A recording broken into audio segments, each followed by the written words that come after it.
বাঙালি বাড়ির স্পেশালিটিই হচ্ছে একটা চচ্চড়ি। সেটা রুটির সঙ্গে বলুন কিংবা ভাতের সঙ্গে, চচ্চড়ি মাস্ট, চচ্চড়ি থাকবেই। চচ্চড়ি ছাড়া বাঙালির বিয়েবাড়ি হয় না, কোনো অনুষ্ঠান বাড়ি হয় না। তাই জন্য চচ্চড়ি বাঙালির খুব প্রিয়। আজকে বানাচ্ছি কলমি শাকের ডাঁটার চচ্চড়ি। আপনারা কারা কারা এই চচ্চড়ি খেয়েছেন অবশ্যই কমেন্ট করে জানাবেন। চিংড়ি মাছ দিয়ে খেলে তো দারুণ, এটা বড়ি দিয়েও খেতে ভালো লাগে।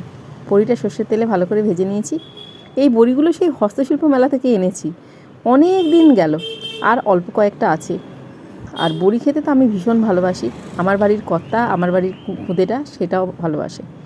এবার দিয়ে দিলাম এখানে 5 ফোড়ন আর শুকনো লঙ্কা ফোড়নে, একটু বেশ সুন্দর গন্ধ উঠেছে। দিয়ে দিলাম সবজিগুলো যেগুলো কাটা ছিল, হাতের কাছে যেগুলো পাওয়া গেছে আর কি, বেগুন, ঝিঙে, আলু আর কুমড়ো। আজকাল কুমড়ো খুব একটা ভালো হচ্ছে না, কুমড়োগুলো বেশ লালও হয় না, আর স্বাদেও সেরকম বেশ দরকাচা দরকাচা, সেই জল ফ্যাসকা যেটা বলে আর কি, সেরকম। এখন দিয়ে দিলাম এর মধ্যে নুন আর চিনি, যেটা না দিলে রান্নার স্বাদ ভালো হবে না। এরপর দিয়ে দিলাম আমার তৈরি করে রাখা সেই সিক্রেট মশলাটা। সিক্রেট কিছু না, আপনাদের কাছে তো সবই আমি শেয়ার করেছি। সেই ধনে, জিরে, হলুদ আর কাশ্মীরি রেড চিলি পাউডার, যেটা আমি একসঙ্গে কম্বাইন করে একটা জারের মধ্যে রেখে দিই। এই আমার চটজলদি রান্নায় আমাকে ভীষণ হেল্প করে এই মশলাটা। এখন দিয়ে দিলাম এই কেটে রাখা কলমির ডাঁটাগুলো।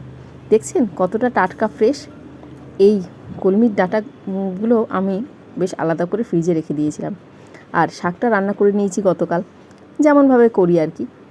এই কলমির ডাঁটাগুলো দেখে আর ফেলতে ইচ্ছে করলো না, ভাবলাম আজকে একটা চচ্চড়ি করে নেওয়া যাবে।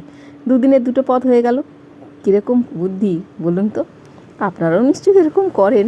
এরকম করেই তো আমরা স্বামীর সংসারে বেশ সাশ্রয়ের দিকটা এগিয়ে দিই, তাই না? যতই হোক আমাদের তো সব কিছু ম্যানেজ করতে হয়। এই চচ্চড়ির শেষে বেশ মজে গেছে, এই সময় দিয়ে দেবো বড়িগুলো ভেঙে ভেঙে।